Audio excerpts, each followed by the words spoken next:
जय भीम, जय भारत, जय संविधान। साथियों, समता सैनिक दल का प्रशिक्षण शिविर चल रहा है, जहां पर कुछ साथी पहुंचे हैं।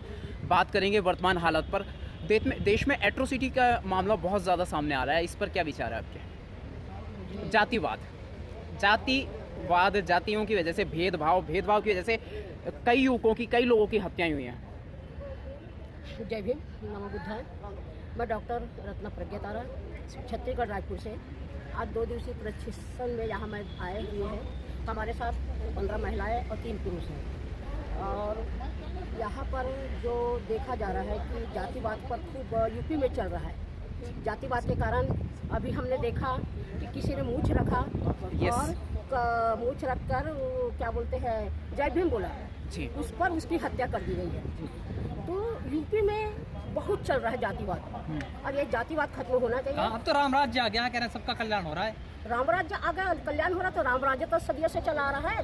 द्वापर, त्रेता युग है, सब चला, तो सबका कल्याण कहाँ हुआ? तभी कौन सा कल्याण वाला होने वाला है? राम अभी जिंदा है क्या? दशरथ का पुत्र वो अभी जिंदा होगा जी, बताइए ना।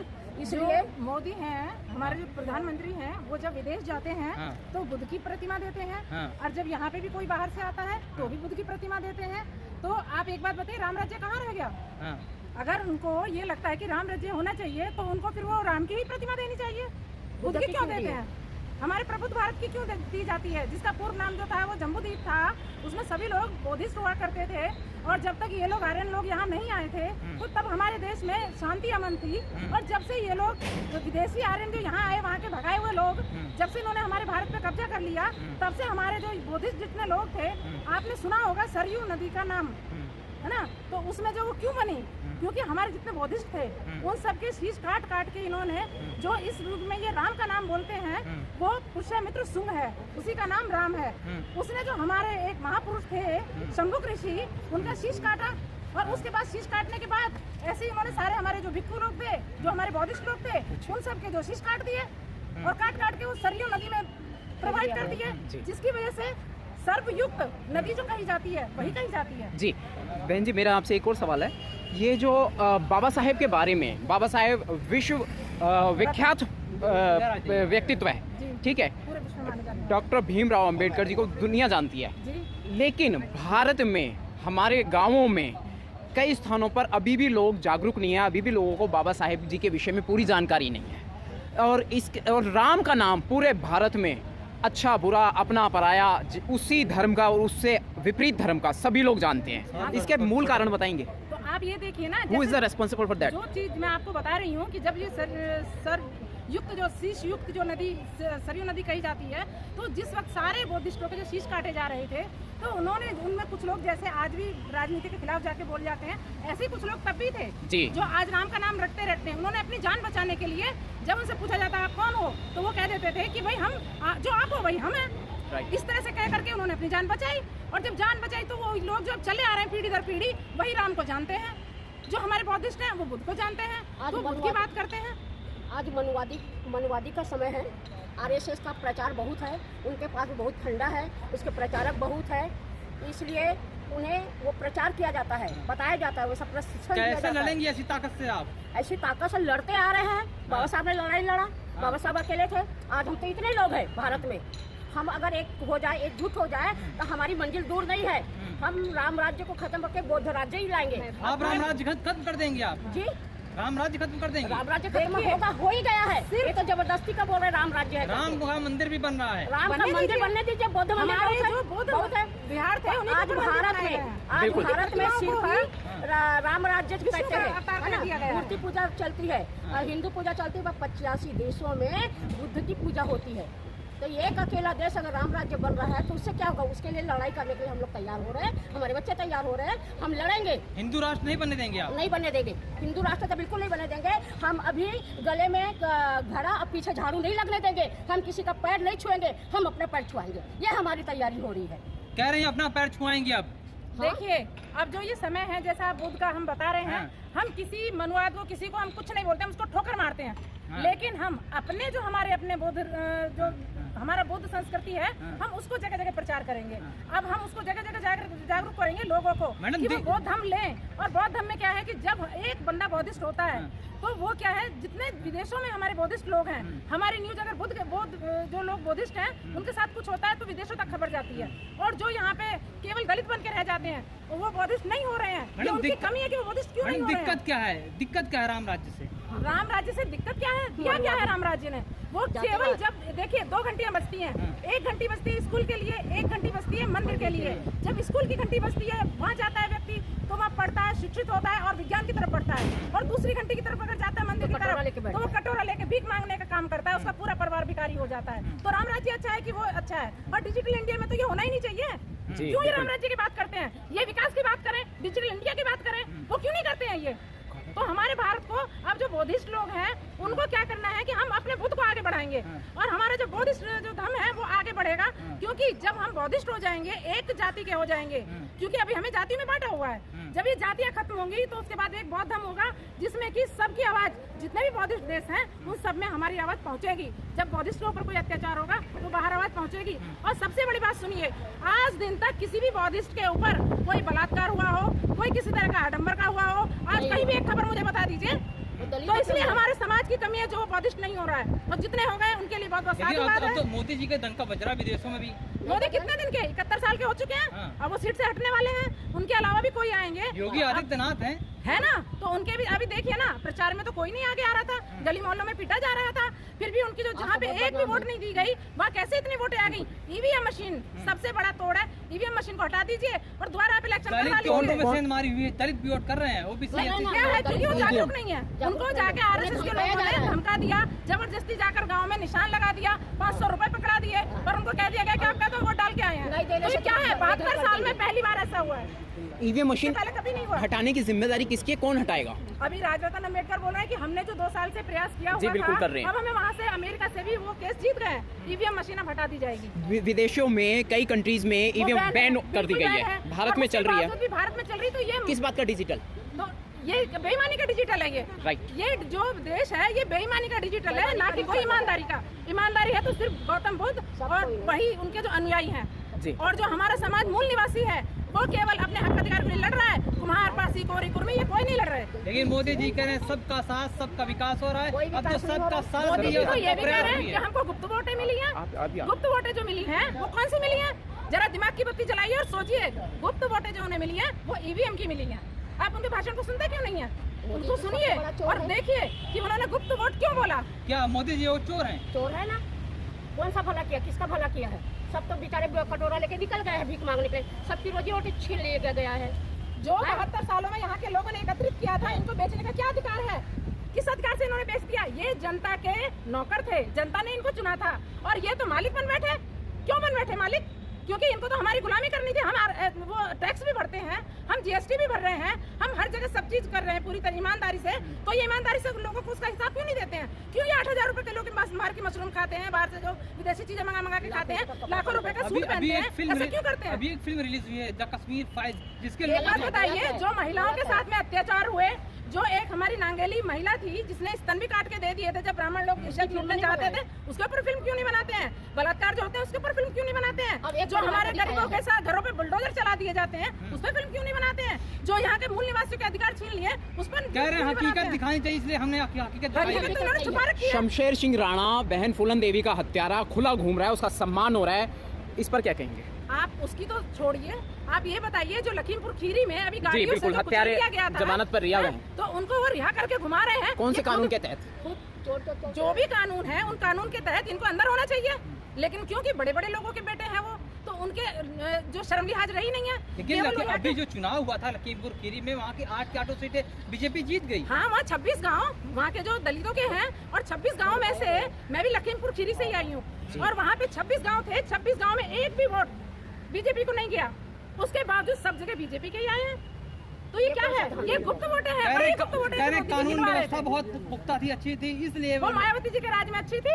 उसके बाद से सारी व्यवस्था वही ईवीएम मशीन जब विदेशों में बैन हो गई तो हमारे देश में बैन क्यों नहीं की गई? नहीं तो कहते हैं बाबा जी का बुलडोजर लोगों के ऊपर चल रहा है, जो अपराधी हैं, जो अपराधी हैं। नहीं, जो गरीब हैं उनके घरों को तोड़ा जा रहा है। अपराधी तो मौज ले रहे हैं, जो निर्दोष है उसको अपराधी बना के अंदर कर दिया जाता है, उसके साथ मार पिटाई की जाती है। जो निर्दोष लोग हैं उन पे अत्याचार हो रहे हैं, और जो दोषी लोग हैं वो तो सबके सब जो मौज कर रहे हैं। वो तो सब स्कॉर्पियो में घूम रहे हैं, खूब अपने पैसा ले लेके और बच्चों को भी खूब करवा रहे हैं, जगह जगह पे बर्बादी के कगार पे पहुंचा रहे हैं। लेकिन उनके पास पैसा है, सब कुछ कर सकते हैं। एक बात बताइए, जब 85 है तो 85% हमारे लोग सुप्रीम कोर्ट और हाई कोर्ट में क्यों नहीं है? न्याय हमें कहाँ से मिलेगा? न्याय तो हमें सुप्रीम कोर्ट से ही मिलेगा ना, हाई कोर्ट से ही मिलेगा। तो हमारे वहाँ कितने प्रतिनिधि हैं, उनको क्यों नहीं इन्होंने रखा है? बराबरी का क्यों नहीं अधिकार दिया है? जबकि संविधान में बराबर का अधिकार की बात की गई है। जब सबके लिए अधिकार बराबर बनाए गए तो फिर हमारे साथ ऐसा क्यों? समाज की क्या जिम्मेदारी बनती है? हत्यारे खुले घूम रहे हैं इस विषय पर। हत्यारे जो खुले घूम रहे हैं, अब मैं तो कहूंगी कि समाज वाले ही खुद उनको अपना आप इंसाफ दें, पकड़े वहीं पे मारे और खत्म कर दें, जैसे हमारे समाज के लोगों को मार दिया जा रहा है। जी बिल्कुल, निर्दोष रूप में लोगों को मारा जा रहा है। और विदेशों में होता है ना, आप दुबई में चले जाइए, अगर किसी ने जरा सी चोरी कर ली उसका हाथ काट दिया जाता है सरेआम। वहाँ का नियम इतना है कि वहाँ एक कोई तिली तक नहीं चुरा सकता है। और यहाँ पर क्या है, यहाँ मर्डर करके भी खुले कैसे लड़ेंगे? ऐसी ताकतों से कैसे लड़ेंगे आप? लड़ेंगे क्या? हम लोग को सबको जागरूक होना होगा। अगर हमारे साथ कोई बलात्कार करने आता है तो उसके जो अंक काट दीजिए, आप उसको नोच खाइए। हमारे पास बहुत सारी शक्तियाँ हैं जो हम बताएंगे।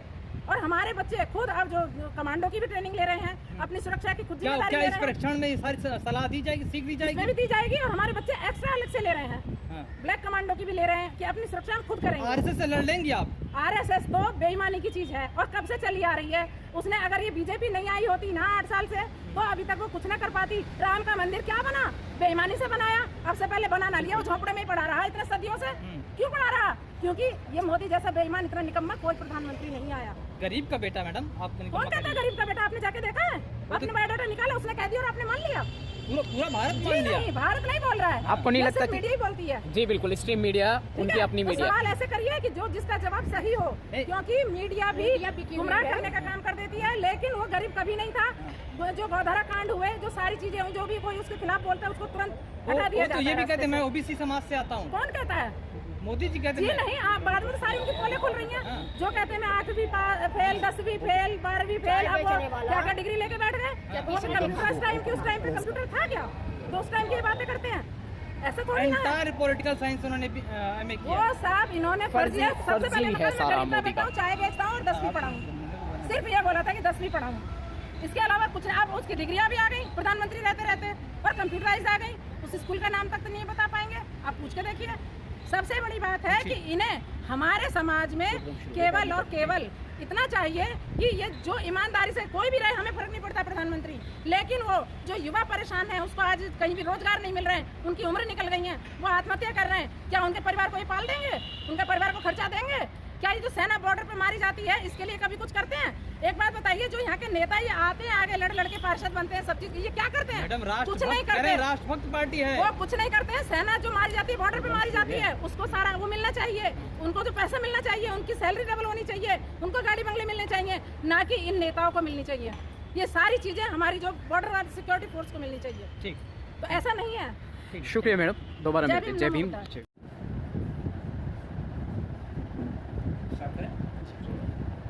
सबसे पहले मैं आपका परिचय जानना चाहूँगा। ये समता सैनिक दल की बात करता है, इससे पहले आप सुना परिचय। मैं उमेश सिंह गौतम, निवास विश्वास नगर, शाहदरा, दिल्ली 32। इस समय मैं अम्बेडकर भवन, जो बाबा साहब के द्वारा स्थापित ये भवन है, डॉक्टर अम्बेडकर भवन के नाम से, यहाँ समता सैनिक दल का कार्यालय है। वहाँ से हम तमाम दल के साथियों को, आज पूरे भारत से जो दल के प्रमुख साथी हैं, राष्ट्रीय स्तर से प्रशिक्षण शिविर का आयोजन किया गया है, जिसमें हमारे साथ बॉम्बे से दल के नेशनल GOC आदरणीय SK भंडारे जी और उनकी टीम के राष्ट्रीय प्रशिक्षक साथी आए हुए हैं। इधर से दल के राष्ट्रीय प्रमुख साथी हमारे बीच में वरिष्ठ उपाध्यक्ष अशोक सागर साहब, गंगा सागर साहब, राजा राम जी, और हमारे बीच में उत्तर प्रदेश के अध्यक्ष DP अशोक जी, दिल्ली प्रदेश की अपनी चौहान साहब, और हमारे गुजरात से भी VL मारू साहब, महिला कमांडर हैं अपनी, और भी तमाम साथी पूरे देश के कोने कोने से आए। देश के कोने कोने से यहाँ पर जो लोग आए हैं, सभी के एक यूनिफॉर्म हम देख रहे हैं, सभी के एक ही यूनिफॉर्म है। और सबसे पहले समता सैनिक दल आखिर जो ये काम कर रहा है, काफ़ी पुराने अम्बेडकर, डॉक्टर अम्बेडकर साहब ने इस दल को बनाया। अब ये कैसे चल रहा है और इसको आप किस मकसद से आगे बढ़ा रहे हैं? गुलाम भारत में सबसे पहले भारत को आज़ाद करने के लिए, और भारत की आज़ादी से भी पहले यहाँ के दलित, पिछड़ा, अल्पसंख्यक, विशेषकर महिलाओं की आज़ादी के लिए, उनके जो गुलामियत बने हुए माहौल को दूर करने के लिए, उन्हें आज़ाद करने के लिए, इंसानियत के रूप में उनको एक अधिकार देने के लिए बाबा साहब ने एक फोर्स स्थापित की थी, जो भारत में पहली सेना कह सकते हैं आप, जिसका नाम समता सेंदल स्वयं बाबा साहब ने रखा। बाबा साहब ने अपने नेतृत्व में पूरे भारत के अंदर में बड़े बड़े नेतृत्व समता सेंदल के तत्वाधान में इस देश के लिए किए, समानता के लिए, भाईचारे के लिए, क्योंकि इस देश के अंदर में अंग्रेजों के शासन से पहले भी हजारों साल से इस देश में करोड़ों लोग, जो 85% पूरे भारत का समाज था, दलित, अछूत, पिछड़ा, महिला, सबको यहाँ जानवर की बदतर जिंदगी जीने पर मजबूर किया जाता था, जिसके लिए बाबा साहब ने संघर्ष किया।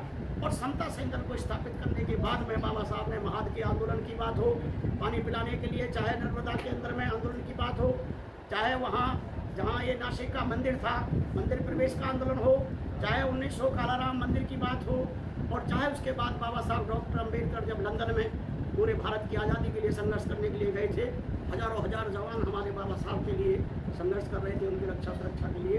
तो बाबा साहब के समय से लेकर आज तक समता सेंदल समानता के लिए, भाईचारे के लिए, देश में भारतीय जो संविधान है, ये कानून स्थापित हो पूरे देश के अंदर में, और इसके लिए संघर्ष कर रहा है समता सेंदल। क्या लगता है आज़ादी के बाद से क्या अब जो शोषित समाज है, क्या उसको हक अधिकार प्राप्त करने मिल पाया है? क्या इस देश के अंदर संविधान का राज नहीं? आप कह रहे हैं हमें समता समानता चाहिए, संविधान का अधिकार होना चाहिए, क्या वो अधिकार नहीं है? जहाँ तक अधिकार की बात है, भारतीय संविधान के द्वारा पूरे देश ने स्वीकारा है। कोई भी जात, कोई भी धर्म, कोई भी जात का व्यक्ति भारत में अगर रहेगा तो भारत के संविधान को मान के चलेगा। ये वैधता के रूप में भारतीय संविधान और शासन प्रणाली मानती है।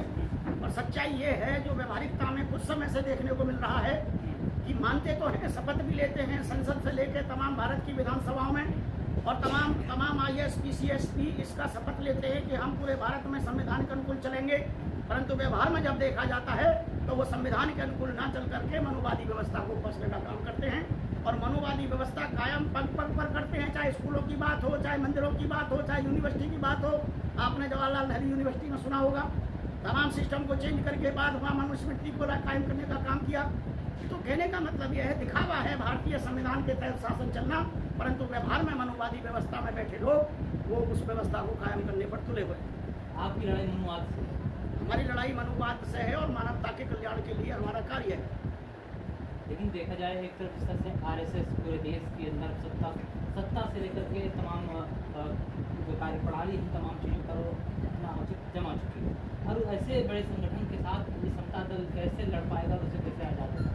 समता सैनिक दल बाबा साहब डॉक्टर अम्बेडकर ने जब स्थापित किया, उससे हजारों साल पहले से जिन आप RSS की बात कर रहे हैं, तो नाम दिया RSS, केवल सच तो ये है कि हिंदूवादी व्यवस्था हजारों साल से कायम थी। इस देश के अंदर में 95% समाज जानवर से बदतर जिंदगी बिता रहा हो, कोई भी व्यक्ति यहाँ बोल ना सकता हो। वो केवल विदेशियों का मामला नहीं था, भारत के ही मनुवादी लोगों ने कब्जा किया हुआ था तमाम सिस्टम पर। कम से कम आज इतना तो है कि हर व्यक्ति बोल सकता है, लड़ सकता है यहाँ इस देश के अंदर में, और वो केवल बाबा साहब डॉक्टर अम्बेडकर के संघर्ष, उनके बताए हुए संविधान के अधिकार के आधार पर लड़ता है।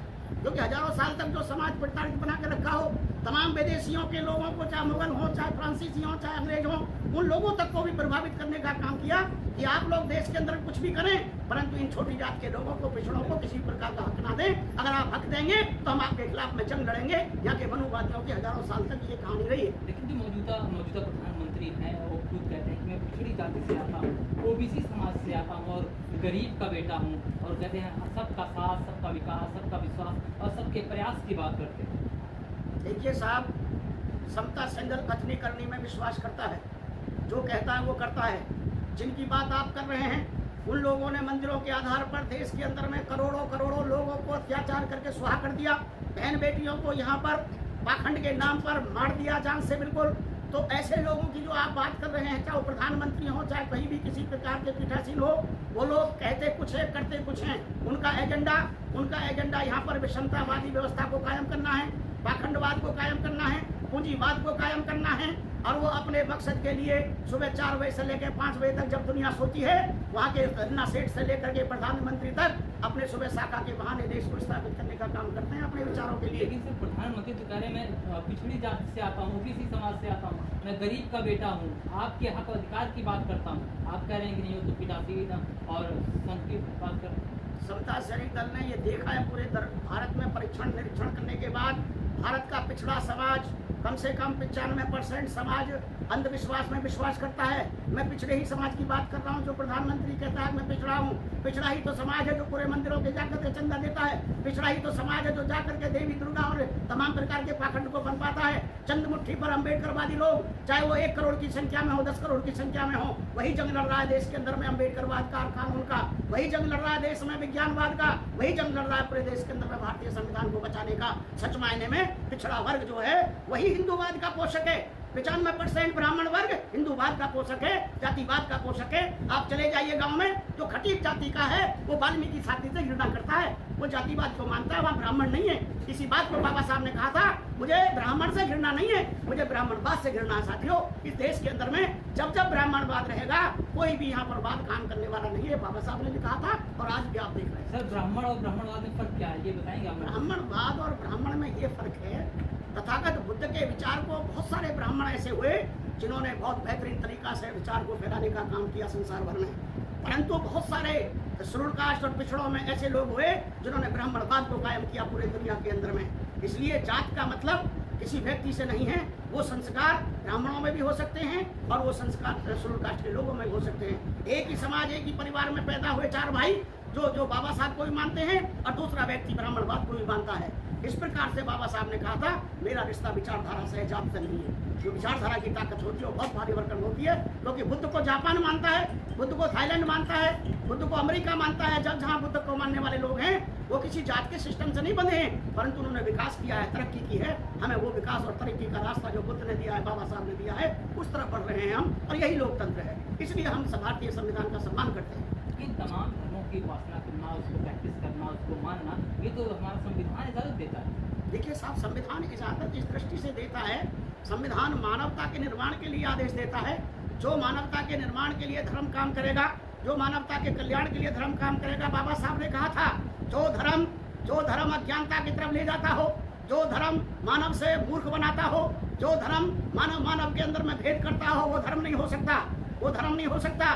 धर्म कभी भी मानव में भेद नहीं कर सकता। इसलिए बुद्ध का धर्म वो धर्म है जो कल्याणकारी है, आज भी और कल भी है, करुणा, मैत्री, भाईचारे का वातावरण पैदा करता है, लोकतंत्र प्रणाली में विश्वास करता है, मिलजुल कर निर्णय लेकर आगे बढ़ने तक का विश्वास करता है। ये जो परंपराएं हैं, ये जो विधिवत चीजें हैं, ये इस्लामिक सिस्टम में भी हैं, ईसाईयत सिस्टम में भी है, परंतु सब कुछ ये बुद्धिज्म के रास्ते से चली। और वहीं से बाबा साहब ने भी कहा था, मैंने जो भारत का संविधान स्थापित किया है वो बुद्ध के रास्ते से किया है, बुद्धिज्म से किया है, क्योंकि भारत के अंदर में लोकतंत्र चक्रवर्ती अशोक के जमाने में भी था, हर्षवर्धन के जमाने में भी था, और वहीं से तमाम चीजें ये यहाँ स्थापित की गई हैं।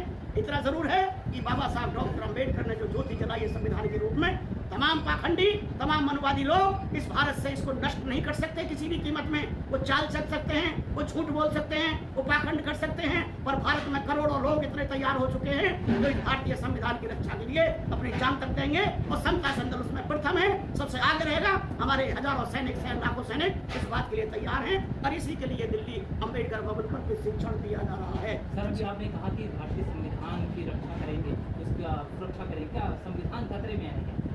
देखिए, कोई भी घर परिवार के अंदर में जहाँ लोग लापरवाही से सो जाएं और वहाँ सोना हीरा रखा हो तो और ऑटोमेटिक जाएगा, उसमें किसी चोर का क्या दोष है। ठीक उसी प्रकार से भारत के संविधान के संचालन करने के लिए जो बाबा साहब ने कहा था कि जब चलाने वाले लोग ही खराब होंगे तो संविधान कितना अच्छा क्यों ना सही, तो वो किसी भी कीमत में काम बढ़िया नहीं कर सकता। अगर चलाने वाले लोग अच्छे हैं और संविधान कैसा भी है तो भी देश के अंदर में अच्छाई कायम होगी। इसलिए हम तमाम अच्छे लोग बनाने का काम कर रहे हैं भारत में। संविधान की सुरक्षा, समाज की सुरक्षा, खासतौर से बहन बेटियों की सुरक्षा के लिए सत्ता संगठन पूरे भारत में ट्रेनिंग देने का काम कर रहा है। आज केवल दिल्ली में ट्रेनिंग नहीं है, अभी महाराष्ट्र के अंदर में जहां बाबा साहब ने महात्मा तलाक का जंग लड़ा, वहां हजारों सैनिक हमारे बाबा साहब के भीमराव अंबेडकर जी के जो पौत्र हैं, आदरणीय भीमराव अंबेडकर जी जो सुप्रीम कमांडर हैं भारत के, उनके नेतृत्व में वहाँ पे हजारों सैनिकों ने ट्रेनिंग ली है। अभी की बात है ये 23, 20 और 19-20 मार्च की। इतना ही नहीं, अभी जहाँ महू बाबा साहब का स्थल है वहाँ भी ट्रेनिंग दी जा रही है जवानों को, और पूरे भारत के तमाम स्टेटों में जो हमारे कमांडर आ रहे हैं, यहाँ कल सबको निर्देशित किया जाएगा। बाबा साहब के पोते भी आ रहे हैं, हमारे बीच में भारत के तमाम प्रतिनिधि आ रहे हैं, केवल इस बात के लिए कि हम राजनीति के क्षेत्र से ही दुनिया को नहीं सुधार सकते, सामाजिक क्षेत्र में सामाजिक आंदोलन से हम लोग एक मजबूत भारत बना सकते हैं। इस तरफ समता संदल काम कर रहा है। सर, मेरा एक सवाल है, जो वर्तमान में अभी एक मूछे रखने के ऊपर एक हत्या हुई है, ऐसी कम्युनिटी के एक लड़के की, युवक की, उस पर क्या कहेंगे सर देखिए साहब, वर्तमान समय में? बिल्कुल मूछ रखने की बात हो, मंदिर में एंट्री करने की बात हो, या कहीं किसी के सामने चौपाड़ में बैठने की बात हो, यहाँ तक कि चरपाई पे बैठने तक के भी लोगों को काटा जाता, मारा जाता है पूरे भारत के अंदर में। ये हमने भी और आपने भी पूरे गांव-गांव में देखा है जात के कारण से। इसका एकदम निदान ये है कि जहाँ पर हमारा समाज रहता है वहीं पर हमको शक्ति निर्माण करनी होगी। शक्ति निर्माण का कार्य जो बाबा साहब के कारण से, बाबा साहब के द्वारा इन लोगों ने, आरएसएस के लोगों ने जो ग्रांट किया, जो लिया, जो प्राप्त किया, सुबह की शाखा लगाने का काम मेहनत कश लोगों का है। धन्ना सेठों के बस की बात नहीं है तो सुबह उठ करके शाखा लगा देंगे। इसलिए हमारे मौलिक काम में आता है कि हम जब दुनिया सोए, हमारे भारत में 5 लाख गांव हैं तो 5 लाख शाखा शुरू पूरे भारत में हो जानी चाहिए। जब 5 लाख शाखा हमारे भारत में समता संदल की सुचारू रूप से संचालित होंगी, सुबह 5 से 6 तक एक शाखा में 100 जवान या 50 जवान होंगे तो हमारे करोड़ों जवान खड़े हुए होंगे। हमारा एक गांव के जो 50 जवान है वह जवाब दे देंगे उस अत्याचारी को, क्योंकि अत्याचार खत्म करने के लिए हमें स्थानीय स्तर से ताकत खड़ी करनी होगी। केवल भाषण देने से, केवल बात कह देने से, केवल बोल देने से काम चलने वाला नहीं है। हमें जमीन में जाकर के, लोगों के बीच में जाकर के संगठन को खड़ा करना होगा। ऐसा हम अपील करते हैं आपके माध्यम से, पूरे भारत के लोगों से अपील करते हैं, चाहे वो किसी भी जाति, समूह और धर्म के लोग हैं, भारतवासी जितने भी भारत के लोग हैं, भारत से बाहर भी दुनिया में जो मानव कल्याण के लिए काम कर रहे हैं, हम समता संदल की तरफ से निवेदन करते हैं, अपील करते हैं कि भारत में समता, स्वतंत्रता, न्याय पर आधारित समाज बनाने के लिए समता संदल का सहयोग करें, समता संदल को ताकत प्रदान करें। आपका भाई आपकी बहन की रक्षा करे ना करे, पर समता संदल का जवान आपकी बेटी की रक्षा करेगा, बहन की रक्षा करेगा। ये हम गारंटी देते हैं यहाँ पे। ये हम आपके माध्यम से संदेश देना चाहेंगे। एक आखिरी सवाल सर, ये समता संघ एक तरफ से आरएसएस पूरे देश के अंदर एक संगठन के माध्यम से अपने जो ताकत मौजूद की, क्या लगता है समता सैनिक दल लोगों को जो अपने शाखा के जरिए क्या संदेश देता है, क्या मैसेज देता है? समता सैनिक दल ठीक उसकी तरीका से, जैसे दीपक छोटा सा होता है परंतु वो 1000 गुने अंधियारे को दूर करने में सक्षम और ताकतवर होता है। जैसे कि एक ईमानदार व्यक्ति हजारों बेईमानों से कहीं ज्यादा ताकतवर होता है। उनके पास बेईमान सिस्टम है जो धन के बल पर दबाए हुए हैं सिस्टम को। आप देखते होंगे भारत का तमाम धनपति लोग पूरे सिस्टम पर काबिज है, और इस सिस्टम को आज से नहीं है कि केवल आज से हो गया या 10 साल से या 100 साल से, हजारों साल से इस सिस्टम पर काबिज है पूरे तरीके से। हम तो धन्य हैं, हम तो बाबा साहब को नमन करते हैं। अगर बाबा साहब भारत में नहीं आते तो इन धन्ना सेठों को यहाँ वोट का अधिकार, गरीब को वोट का अधिकार, नेत्रानी को वोट का अधिकार और रानी को वोट का अधिकार नहीं देते तो किसी भी कीमत में एक दूसरे के पूरक नहीं बनते। इसलिए हमें भरोसा है भारतीय संविधान पर, हमें भरोसा है भारत के लोगों पर, हमें भरोसा है मानव में विश्वास करने वाले लोगों पर। समता सैनिक दल पूरी ताकत के साथ विरोध करेगा और ताकत के साथ तमाम जातिवादी लोगों को परास्त करने का काम करेगा। ये हम विश्वास करते हैं, भरोसा करते हैं। सर, आर्थिक स्तर पर हमारा समाज किस तरीके से मजबूत बनेगा, इसके लिए कोई रणनीति तैयार? देखिए सर, हमें सफलता नहीं मिल रही है। आर्थिक रूप से या शैक्षणिक रूप से या सामाजिक रूप से तभी मजबूत किया जा सकता है समाज जब इंस्टीट्यूशन खड़े हों। एक व्यक्ति कितना ही बड़ा ताकतवर क्यों ना बने, यहाँ सबसे बड़ी कमी ये रही इस तंत्र में, भारत के अंदर में जो दलित समाज है, शेड्यूल कास्ट, इन्होंने नेता खड़े करे, संस्थाएं खड़ी नहीं करी। संस्थाओं को मिटाने का काम करा नेताओं ने, चाहे वो रिपब्लिकन पार्टी हो या भारतीय बौद्ध महासभा। समता संदल बाबा साहब के जमाने में बहुत बड़ी ताकत थी। समता संदल के सामने बड़े बड़े फन्ने खा के झुकते थे। खुद आगा खां जब बाबा साहब के साथ लंदन जा रहे थे कॉन्फ्रेंस के अंदर में, और जहाज से जब विदा कर रहे थे हमारे 2000 जवान, तब आगा खां ने कहा था बाबा साहब से, बाबा साहब आपका जो समता संदल के जवान है वो इतने समर्पित हैं, इतने ताकतवर हैं, इतने अनुशासित हैं कि भारत में इसका मुकाबला कोई कर नहीं सकता किसी भी कीमत में। नामो निशान नहीं था आरएसएस का मुकाबला करने के लिए, परंतु बाबा साहब के जाने के बाद में बाबा साहब के विचार के जो नेता थे, बाबा साहब के मेहनत और कुर्बानी से जो नेता बने, वो लोग एक हाथ से अपना पेट भरते रहे, दूसरे हाथ से वो लोग अपने समाज की सेवा नहीं कर सके किसी भी कीमत में। सच तो ये है कि बाबा साहब के बनाए हुए संगठनों को बर्बाद करने का काम किया। हम तमाम जो उनकी बाद की पीढ़ी के लोग हैं ये कोशिश कर रहे हैं। बाबा साहब के पोते भीमराव अम्बेडकर जी की अध्यक्षता में, मेरे खुद पहल के साथ में आदरणीय भंडारे जी और भारत के तमाम जितने भी हमारे गणमान्य लोग हैं, सब कोशिश कर रहे हैं कि बाबा साहब हम किसी व्यक्ति को धनवान बनाए न बनाए, पर आपकी बनाई हुई संस्थाओं को पूरे भारत में ताकतवर बनाएंगे। समता संघ को लाखों करोड़ों की संख्या में बनाने का काम करेंगे। हमें मिटना है तो मिट जाएंगे, परंतु संगठन को खड़ा करेंगे। ऐसी पद्धति, ऐसी नीतियों पर हमने चलना है, और ऐसा चलने के लिए हमने व्यक्ति को सलाम नहीं करना, हमने नीतियों को सलाम करना है, हमने ध्वज को सलाम करना है, हमने परंपराओं को सलाम करना है, हमने नियमावली को सलाम करना है, उन्हीं को हमने वजूद को देना है, उन्हीं को ताकत देना साथियों। और हम एक उसकी तरीका से कि मिटा दे अपनी हस्ती को, मिटा दे अपनी हस्ती को। अगर मर्तबा चाहता है दाना खाक में मिलकर गुले गुलजार आता है। हम तमाम लाखों सैनिकों को मिटना है और समता सेंटर को भारत में खड़ा करना मजबूती के साथ में, ये हमारा संकल्प है।